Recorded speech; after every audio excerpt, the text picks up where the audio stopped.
네, 꿈은 도망가지 않아. 도망가는 건 네 자신이지. 네, 제가 좋아했던 짱구는 못 말려의 아빠 신영만의 대사입니다. 저는 어렸을 적부터 꿈이 애니메이션 감독이었습니다. 그래서 그 부모님이 주신 용돈으로 항상 만화책만 사 모았고요. 얼마 안 되는 급식비를 모아서 고등학교 때는 부모님 허락도 없이 부산에서 배를 타고 일본까지 넘어가서 일주일 내내 한 끼 우동만 먹으면서 만화를 모았던 적도 있습니다. 그 꿈을 조금 더 키워서 제가 영화 연출 제작을 전공을 하며 결국에는 제 꿈의 직장인 영화사에 입사하게 됐습니다. 제 첫 영화는 맨발의 기봉이라는 영화였는데요. 그때 당시 제 연봉이 200만 원이었습니다. 월급이 아니고 연봉이요. 그 월급이 한 20만 원 정도 되죠. 그 다음 영화는 가문의 영광 시리즈를 찍었는데요. 그때 연봉은 300만 원이었습니다. 8편의 영화와 드라마를 찍는 동안에 제 마지막 연봉은 1000만 원 정도를 찍고 있었습니다.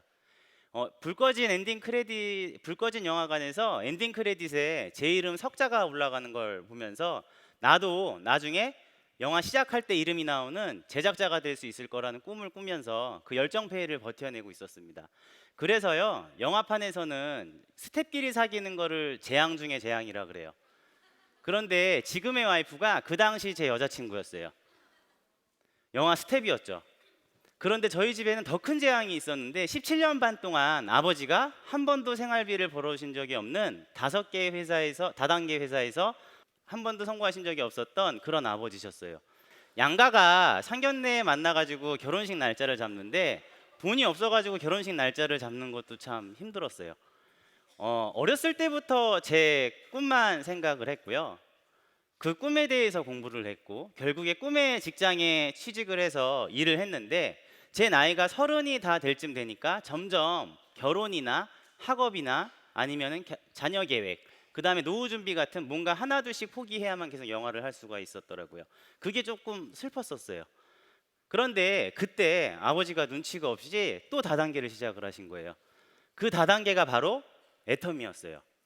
아버지를 1년 정도 말리고 있는데 2011년쯤에 한 신문 기사에서 제가 아는 사람이 나오더라고요. 저보다 3살 정도 많은 영화 시나리오 작가였거든요. 그런데 그 친구가 굶어 죽은 채 발견이 된 거예요. 아픈데 제대로 먹지를 못해가지고 이웃집에 저 메모를 붙여놓고 그 다음날 굶어 죽은 채 발견이 됐대요. 스태프들은 같은 영화를 찍어도 굶어 죽고 제작자와 스타들은 수천 수백억씩을 벌어간다는 그 뉴스에 슬픔도 잠시 다음은 내 차례인 것 같은 거예요. 그래서요, 아무런 확신도 없이 저는 아버지가 하는 애터미를 따라하게 됐습니다. 애터미가 성장을 하니까 제 수당도 올라갔어요. 제 꿈은 종착역이 애터미가 아니었어요. 다시 영화판으로 돌아가는 거거든요. 애터미에서 받는 연금성 소득으로 영화사에 있는 스태프들한테 똑같이 지분을 나눠주는 그런 착한 제작자가 되고 싶었어요. 그런데 애터미가 망하면 어떻게 되는 거죠? 다시 20만 원 받는 허드렛일 스텝으로 돌아가야 되잖아요. 그게 너무 걱정인데 아마 오늘 여기 오신 2030 여러분들도 마찬가지예요. 밖에 나가가지고 애터미 좋은 제품 싸고 정말 좋은 CEO가 있다라고 얘기는 하세요. 그럼 바로 뭐라 그러죠? 그거 다단계잖아 그러잖아요. 그럼 뭐라 그러시죠? 예, 착한 다단계야 그래요. 그거를 못 넘어가더라고요. 그런데 우리 모두의 꿈은 애터미가 최종 목적지가 아니고 애터미를 통해서 우리의 꿈으로 나가는 거잖아요. 그렇죠? 그래서 오늘 애터미가 왜 시대의 흐름에 맞는 착한 다단계인지 그거를 한번 알아보고자 해요. 제가요, 그래서 데이터에 굉장히 집착을 했던 것 같아요. 그 2009년도부터 2019년도 애터미가 창립된 연도부터 19년도까지 공정거래위원회에 들어가 가지고 다단계 회사의 정보를 싹 다 긁어 모았어요. 그 다음에 질문을 하기 시작을 합니다. 지난 10년 동안 생존한 회사가 어디지라고 질문을 해봤어요. 그러니까요, 대부분 다 사라져 버리더라고요. 그 다음 했던 질문은 뭐냐면, 그러면 글로벌로 성장한 회사는 어디야? 이렇게 줄어들더라고요. 마지막 한 질문이 남았어요. 그러면 10년간 단 한 번도 성장을 멈추지 않는 회사는 어디지? 하니까 애터미 남더라고요. 질문 또 했어요. 제품 중에 제일 원가율이 높은 회사 어디야? 애터미. 반품률이 제일 낮은 데는 어디지? 애터미. 모든 좋은 성장과 관련되어 있는 지표를 다 대입을 해보잖아요. 애터미 말고는 남는 게 없더라고요. 그런데 최근 2016, 17년 동안 다단계 시장은 호황이 아니라 불황이었어요. 계속 가라앉고 있었단 말이에요. 근데 이 지표가 저를 드디어 결심하게 했습니다. 더 이상 다단계 회사랑은 비교하지 말자고. 이게 무슨 내용이냐면요. 지금 2017년도에 우리나라 전체 다단계 회원 증가수가 몇만 명이라고 돼 있죠? 41만 명입니다. 근데 그 밑에 보시면은 이게 공정거래위원회 자료예요. 애터미 회원이 늘어난 게 몇 명이죠? 42만 명이래요. 이게 무슨 얘기죠? 전체 다단계 회원이 41만 명이 늘었는데 애터미 혼자 42만 명이 늘었대요. 그 밑에 써 있죠. 애터미 회원 증가한 걸 빼면 나머지 회사는 어떻게 된 거다? 감소한 거다예요. 그럼 애터미 회사 다단계 회사랑 비교를 해야 됩니까? 말아야 됩니까? 말아야 되는데요. 소름이 끼치는 게 하나가 있었어요. 저희 회사 회장님이 계속 그렇게 얘기를 하셨거든요. 다른 유통하고 비교하지 말라고. 이 얘기를 계속 하셨어요. 근데 지표가 어떻게 가고 있냐면 지금 우리나라 경제 성장률과 세계 경제 성장률을 지금 보여드리는 지표인데 지금 2% 3% 성장하고 있을 때 애터미가 어떻게 성장하고 있죠? 고속으로 성장을 하고 있죠. 국가 성장률, 국가 경제가 성장하는 만큼만 성장을 해도 잘했다라 그러는데 그 이상을 지금 성장을 하고 있다라는 거예요. 그래서 제가 뭐랑 비교를 하기 시작했냐면 기존의 유통회사랑 한번 비교를 해보기 시작했습니다. 최근에 나온 책인데요. 노스캐롤라이나 주립대 마케팅 학과 교수님이 우리나라 분이시더라고요. 이분이 최근에 리테일의 미래라는 책을 썼는데 우리가 소비하는 모든 순간순간들이 다 리테일이래요. 여러분들 혹시 카카오톡으로 택시 불러서 타나요? 카카오 택시? 그것도 리테일이에요. 영화관에서 영화 보시죠? 리테일입니다. 핸드폰으로 핸드폰 요금 내시죠? 핸드폰 쓰고 그것도 리테일이에요. 그런데 지금 저 책에는 뭐라고 나오냐면 기존에 있는 유통 강자들도 점점 잘 되는 게 아니라 경제 성장률보다도 성장을 못하고 있다라고 해요. 전 정말 충격을 받았던 게 저분께서 그 얘기를 하시더라고요. 대형마트가 다 침체가 되고 있고요. 백화점이 그나마 한 자릿수로 성장을 하고 있어요. 그런데 그거는 매출이 올라서가 아니라 잘 안 되고 있는 점포를 정리해서 그렇게 됐다라는 거예요. 그런데 분명히 4차 산업혁명의 플랫폼 비즈니스와 관련되어 있는 이 유통망은 계속 성장을 하고 있다라는 걸 제가 알게 됐어요. 많은 교수님들의 책과 미디어에 나온 자료들을 통해서 공부를 했는데 지금 시중에서 서점가에서 가장 핫한 책이 이 두 책입니다. 왼쪽에 있는 책은 뭐냐면 성균관대 최재분 교수님께서 쓰신 포노사피엔스예요. 저건 뭐냐면 2007년도부터 스티브 잡스가 뭘 만들어냈죠? 스마트폰, 아이폰을 만들어냈죠. 그때부터 스마트폰을 몸에 항상 신체의 일부처럼 지니고 다니는 신인류라고 얘기를 해요. 근데 이 사람들이 나타나면서부터 무슨 변화가 일어나기 시작을 했냐면 사람들이 이제 더 이상 대중미디어나 대기업의 자본에 휘둘리지를 않는다는 거예요. 우리 제품 살 때 미디어에서 광고하는 거 사세요? 검색해서 사세요? 검색해서 내가 사고 싶은 때에 사고 싶은 곳에서 제일 싼 데서 사시죠. 모든 권력이 소비자한테 넘어오면서 기존의 유통이 힘들어지기 시작했다는 거예요. 오른쪽에 있는 온라인 쇼핑의 종말이라는 책은 뭐라고 얘기를 하냐면 그래서 100이면 100 다양한 소비자들이 똑같은 선택을 하는 게 아니라 어떤 선택을 한다? 다른 선택을 한다는 거예요. 그래서 저기에 대응을 못하는 회사들은 침체가 되는 거고 대응을 하는 회사들은 지표가 어떻게 난다고요? 애터미처럼 고속으로 성장한다는 겁니다. 그래서요 제가 뭐에 대해서 알아봤냐면 그럼 어떤 회사가 제일 유명한데 모든 책이 유통에 관련돼 있는 책은 이 한 회사를 가리킵니다. 어디죠? 아마존입니다. 근데 아마존이 어떤 회사인지 잘 모르시더라고요. 백과사전에 여러분 지식백과사전에 아마존을 찾으면 끝에 항상 뭐라고 붙냐면요 유통업체들의 저승사자라고 표현을 해요. 유통업체의 저승사자. 자, 작년만 하더라도 이렇게 수많은 업체들이 폐업을 했는데요 125년 전통의 시어스 백화점이 결국에 파산했어요. 아마존 때문에. 시가총액 한번 보여드릴까요? 몇 조죠? 1093조예요. 세계 2위입니다. 우리나라 전체 상장 기업 삼성전자까지 포함한 게 2000조가 좀 넘어요. 근데 저 회사가 절반을 하고 있는 거예요.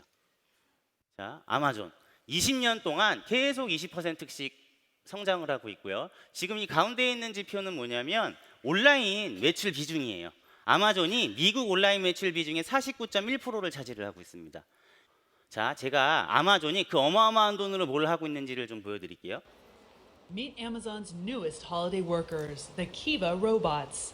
At this fulfillment center in Tracy, California, more than 3,000 of them cruise the warehouse floor, helping employees fill 고객이 millions of 주문하면은 orders. 배송 담당하는 직원 앞으로 갖다 놓는 거예요. Goes out and picks the right pot of inventory and brings it back just at the right time for the person to pick the item out to go in that. 네, 경영 효율이 굉장히 높아지겠죠. 구글은 지금 이게 그 상용화를 허가를 받았는데 아마존 지금 베타 테스트하고 있거든요. 이거 한번 보여드릴게요. 드론이 배송하는 거 보이세요? 저 밑에.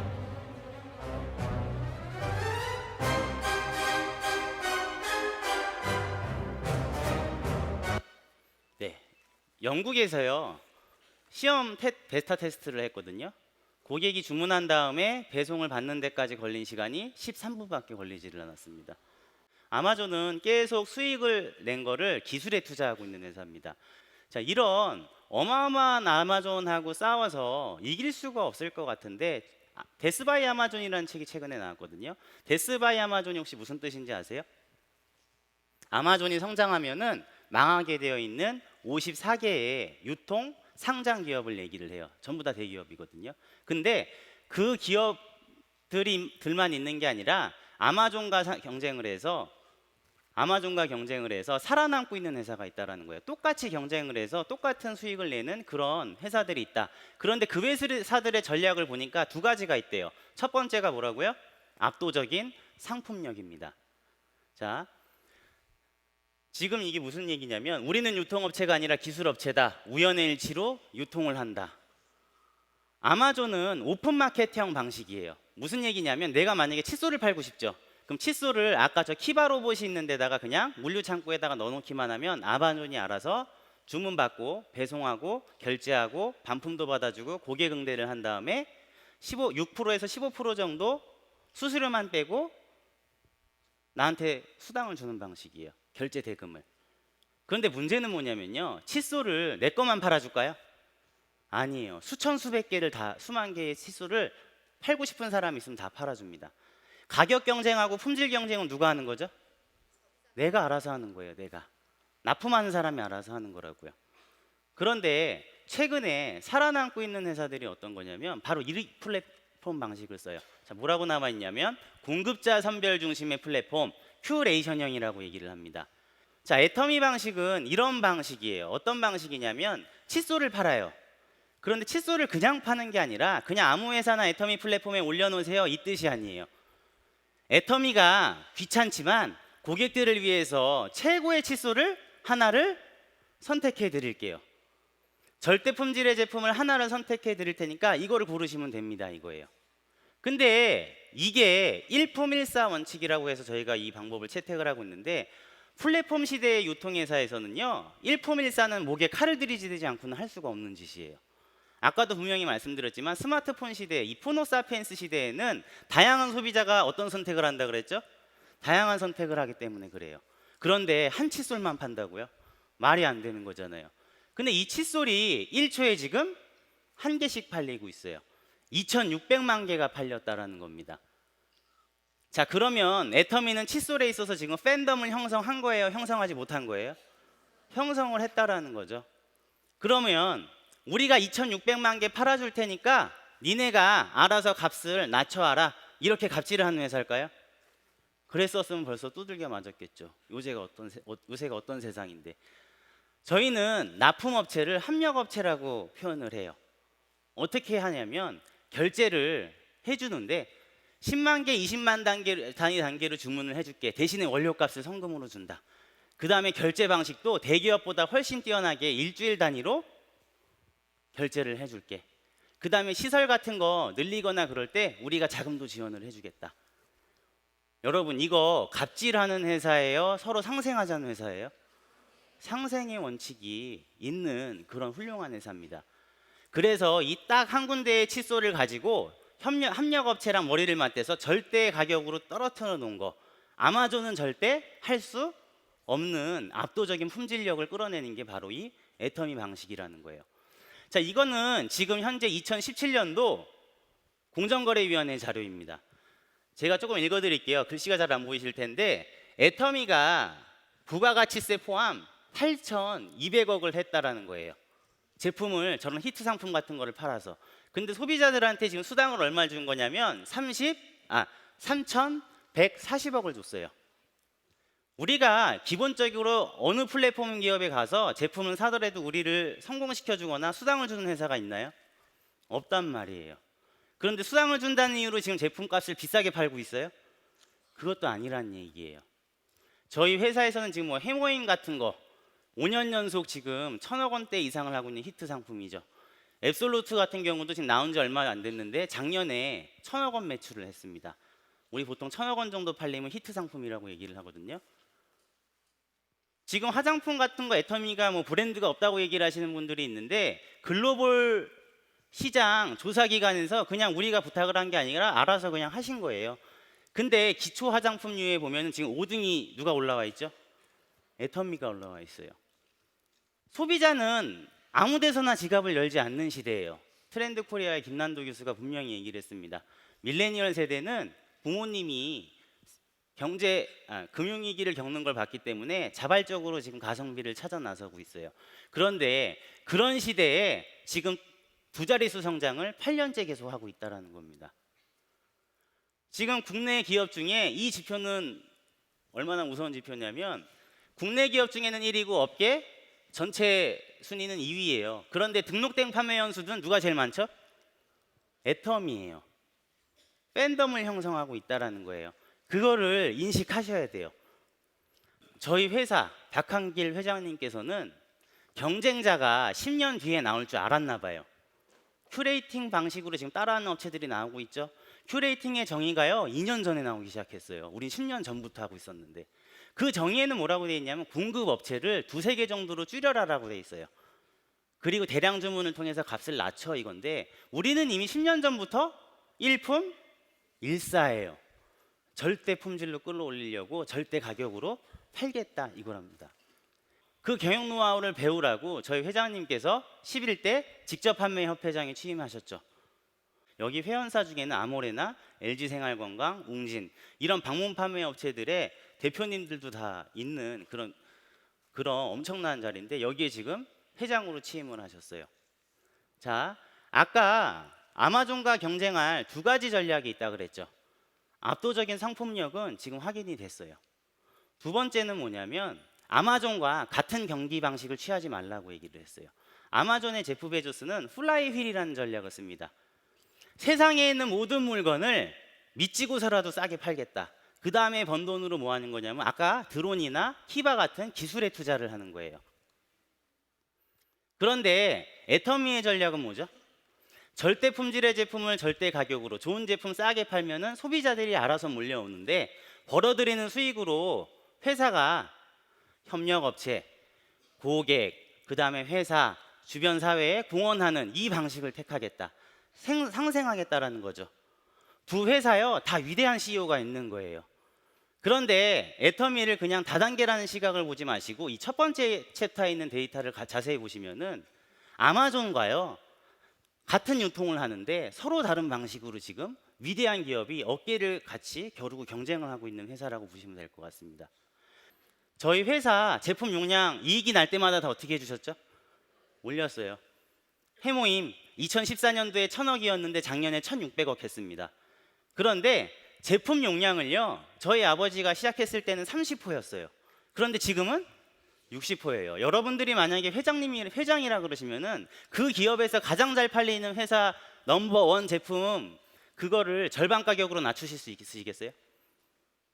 용량을 2배로 올리실 수 있겠어요? 거기에 감동하는 거예요. 팬들은 애터미 제품의 팬들은 거기에 감동을 하는 거예요. 만족을 시켜주는 게 아니라 나를 성공시켜주는 거다라는 그 감동 그거를 아셨으면 좋겠습니다. 네, 애터미 글로벌로 어떻게 나가고 있는지를 볼게요. 지금 이게 제가 최신 데이터를 받은 건데요. 애터미의 절대 품질 절대 가격이 팬덤을 형성을 했는데 글로벌로도 그럼 나가냐는 거죠. 글로벌로 지금 잘 되고 있어요, 안 되고 있어요? 이 그래프가요, 성장을 멈춘 건가요? 지금 계속 성장을 하고 있는 건가요? 지금 한국 포함해서 14개국이 오픈을 했는데 이 앞에 회장님 영상에서 여러분들 다 보셨을 거예요. 우리 아직 어디 안 나갔죠? 네, 중국 안 나갔죠. 인도 안 나갔죠. 남미 안 나갔죠. 그죠? 다들 베트남 잊으셨나 본데요. 이 베트남 잊지 마십시오. 우리나라랑 3위 교역국입니다. 거기 진출 안 했습니다. 아직요, 진출할 곳이 무궁무진하다라는 거예요. 자, 이제 뭐 수출 탑 같은 거 잠깐 볼까요? 지금 7% 비중에서 지금 점점 국내 매출액하고 비교했을 때 해외 매출액이 지금 비중이 더 어떻게 되고 있어요? 올라가고 있죠. 한국에서 먹히는 게 세계에서도 이제 먹힌다라는 거죠. 7천만 불, 이제 곧 1억 불을 눈앞에 두고 있습니다. 애터미 제품은 팬덤을 형성해서 글로벌로 진출하는 거는 확인이 됐다. 애터미의 제품, 품질, 보상 플랜 이런 거 쫓아할 수는 있어요. 그런데 분명히 애터미와 비교했을 때 절대로 쫓아할 수 없는 게 있거든요. 저는 그거를 시스템이라고 생각을 해요. 시스템. 애터미 시스템은 누가 제공하죠? 회사가 전부 다 제공을 합니다. 전국에 10개 도시에서 다원 생방송을 하거든요. 그런데 그게 어떤 건지 잘 모르세요. 방송국에 계신 분들이 매달 석세스 세미나를 10개 지역에서 다원 생중계를 한다 그러면 뭐라 그러시냐면, 아니 월드컵이나 올림픽 할 때도 그렇게 안 하는데 어떻게 그거에 한 번도 방송 사고가 안 나고 이렇게 잘 돼요? 그러세요. 회사의 경영 방침하고 철학, 그 다음에 우리의 꿈 같은 거를 다 한 군데로 통합을 해가지고 국내뿐만이 아니라 해외까지 전부 다 어떻게 해주고 있죠? 이 시스템을 회사가 제공을 하고 있는 거예요. 다른 기업들은 이거를 그룹마다 그 리더분들이 다 해요. 돈 내고. 애터미의 이 시스템에는 어떤 게 있는 거냐면, 잘난 사람, 못난 사람, 가진 사람, 못 배운 사람 모두 다 재심 합력을 하는 문화가 있습니다. 자, 이 플랫폼 기업들이 지금 이렇게 애터미 착한 다단계라는 걸 플랫폼 기업하고 좀 비교를 해서 설명을 하려고 했는데, 안타까운 게 뭐냐면 이 플랫폼 기업은 좋은 면만 있는 게 아니에요. 어두운 면이 있습니다. 최근에 서울대공대 유기훈 교수님 팀이 미래 도시 사회에 4개의 계급이 있다라고 해서 책을 썼어요. 미래사회보고서라는 책을. 근데 그 책 첫 챕터가 뭐라고 나오냐면 플랫폼에 대해서 나옵니다. 앞으로 미래는 플랫폼을 소유한 사람들, 플랫폼을 투자를 한 사람들이 제1계급 플랫폼 소유주로서 전 세계 인구의 0.001%를 차지한다 그래요. 두 번째, AI 인공지능 설계자나 이 유튜브를 통해서 영향력을 끼칠 수 있는 그 유튜버, 이런 스타들, 이런 사람들을 플랫폼 스타라 그래서 0.002%를 차지한다 그래요. 둘 다 더하면 얼마죠? 0.003%가 최상위층이에요. 그런데 세 번째 계급이 얼마나 충격적이냐면 사람이 아니에요. 인공지능이에요. 걔네들이 이제 우리의 모든 일자리를 다 갖는 거예요. 그리고 걔네들이 안 하는 일, 허드렛 일, 비정규직, 고용되지도 못하고 항상 일거리를 찾아다니는 그런 사람들을 뭐라고 하냐면 프레카리아트라 그래요. 그 사람들이 99.997%라고 하면서 교수님이 나도 결국엔 저렇게 될 거야 라고 그 책에 쓰셨어요. 이 스캇 갤러웨이라고 뉴욕대 교수님이세요. 테드톡 아시나요? 테드톡에 나오셔가지고요 엄청난 욕을 퍼부었어요. 이 4개의 기업들에 대해서. 뭐라고 했죠? 우리들의 일자리를 파괴하고 있다. 그 밑에 도널드 트럼프 대통령은 뭐라고 얘기를 했냐면 세금을 거의 내지 않는다라 그래요. 여러분들 혹시 공주에서요 세금을 제일 많이 내는 기업이 어딘지 아시나요? 네, 애터미입니다. 그런데 아마존 작년에 270조 했습니다, 매출. 근데 세금 얼마 냈죠? 세금 얼마 냈다고 돼 있죠? 0원 냈습니다. 그래서 이 플랫폼 전쟁의 끝은 승자 독식 사회라고 바이난트 용건 EU 이커머스 의장이 저렇게 얘기를 해놨습니다. 그런데 애터미의 지표를 보여드릴까요? 애터미 플랫폼 비즈니스가 잘 되면 잘 될수록, 회사가 이익이 나면 날수록 이 지표는 뭐냐면 회원들한테 후원 수당을 준 추이예요. 세금 안 내고 있어요? 제일 많이 내고 있습니다. 회사 매출이 늘면 늘수록 지금 어떻게 되고 있죠? 저 파란 선이 후원 수당 추이예요. 후원 수당 어떻게 되고 있습니까? 늘고 있어요. 저희 애터미에 칫솔 납품하는 회사, 애터미 만나기 전에는 5억 하고 있었어요. 애터미 만난 다음에는 몇 억으로 올라갔죠? 165억이 늘었습니다. 고용이요. 애터미 만나기 전에 13명이었는데 만나고 난 뒤에는 60명이 됐어요. 감자라면 불났죠. 공장이. 저는 처음에 회사에 되게 뭐라 그랬어요. 아니 라면 업체를 바꾸시면 되잖아요 그랬어요. 그런데 난처해 하시더라고요. 회장님이 그러면 안 된다 그랬다고. 그거 복구될 때까지 지금 복구비도 지원을 해줬고 1년을 기다려야 된대요. 그런데 그 라면 회사 사장님께서 그 돈으로 애터미의 피해 복구금으로 생산 시설을 자동화하신 다음에 라면 용량을 20%를 어떻게 해줬죠? 무료로 시켜줬다라는 얘기예요. 데이터를 보시면은 애터미 만나기 전에는 100명이었던 공장이 150명이 됐고요. 매출액이 오른쪽 지표처럼 저렇게 급상승하는 게 보이실 거예요.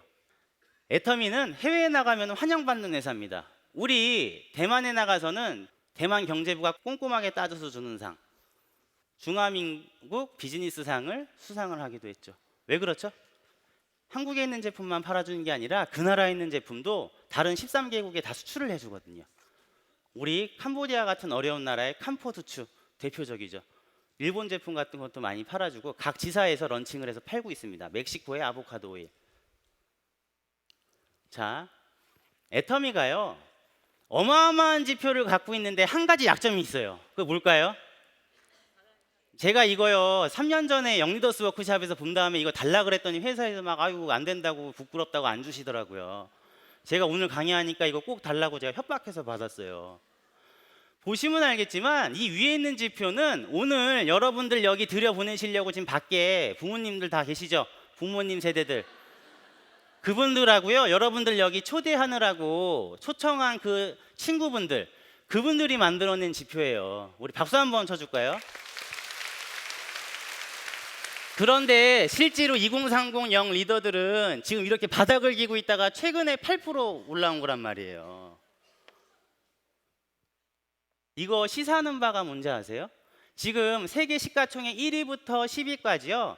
세계 회사를 빼놓고는 전부 다 7개 기업이 밀레니얼 세대를 대상으로 이 스마트폰 쪽한테 영업을 하는 회사예요. 그들 때문에 돈을 버는 회사라는 겁니다. 이렇게 좋은 회사, 이렇게 좋은 마케팅, 이런 지표를 갖고 있는데도 젊은 세대들이 안 알아보는 거예요. 우리 2030의 특징이 뭔지 아세요? 90년생이 온다에 나왔거든요. 제목만 읽고 댓글을 읽어요. 애텀이라는 회사. 그런데 기성세대들은 다 읽어봐요. 애텀이 뭐야? 하고 읽어보면 뭐 다단계 회사인데 이렇게 해서 회장이 아주 좋은 회장이래. 딱 나와요. 그럼 다단계라도 해요. 젊은 세대들은 어떻죠? 애텀이 뭐가 이렇게 좋대요. 댓글 보니까 다단계야. 그럼 스킵하는 거예요, 그냥. 참여를 해주셔야 되는 건데 이런 지표가 좋은 우수한 지표가 나왔으니까 니네 이제 2030 이렇게 하려 그러는 거 아니야 그러실 수 있어요. 그래서 잠깐 영상을 보여드릴게요. 해결하고 또 우리가 우리 젊은이들에게 일자리를 해결해주는. 그래서 지금 이제 우리 초창기에 시작할 때는 50세대가 굉장히 많았어요. 그런데 제가 그 50세대들에게 이런 얘기를 했어요. 솔직히 지금 온 50세대들 나 별로 기대가 안 된다. 그런데 여기서 조금만 더 가면은 신세대들이 올 거다 하는 거야. 20대, 30대 이 젊은이들이 오면은 신세대들하고 일하는 스타일이 다릅니다. 그들이 치고 나가는 방법이 다르고 그들이 소통하는 방법이 달라요. 그래서 그 세대들이 어느 날 오면은 엄청난 폭발력을 일으키게 될 거고 전 세계를 덮어버리는 그런 일이 벌어지게 될 거다. 자, 1조하는 애터미가 지금 1000조하는 회사가 될 수 있을까요, 없을까요? 있어요. 왜냐하면 우리 2030이 아직 8%밖에 안 되거든요. 오늘날 위대한 기업이 되고 싶다면 먼저 선량한 기업이 되어야 한다. 제가 좋아하는 지희의 CEO께서 하신 말씀입니다. 마치 우리 회장님이 저 말을 하면 정말 어울리실 것 같은데 지휘에서 먼저 하셨더라고요. 자, 플랫폼을 소유할 수 없는 글로벌 서민들이 다 같이 살아남자고 이 천덕꾸러기 다단계를 선택하신 분이 박한길 회장님이세요. 그리고 그 10년 동안 본인이 얘기했던 말을 다 지켰고요. 이런 지표들을 만들어냈습니다. 애터미에 방금 보여드렸던 그 8%의 지표는요, 분명 지금 속도를 보면 3년 뒤, 5년 뒤에 저 지표가 완성이 될까요, 안 될까요? 완성이 됩니다. 그때도요, 오늘 이 지표들을 사진 찍으러 오지 마시고요, 저 완성된 지표의 주인공이 되시기를 바라면서 오늘 제 기업 클래스 이것으로 마치겠습니다. 감사합니다.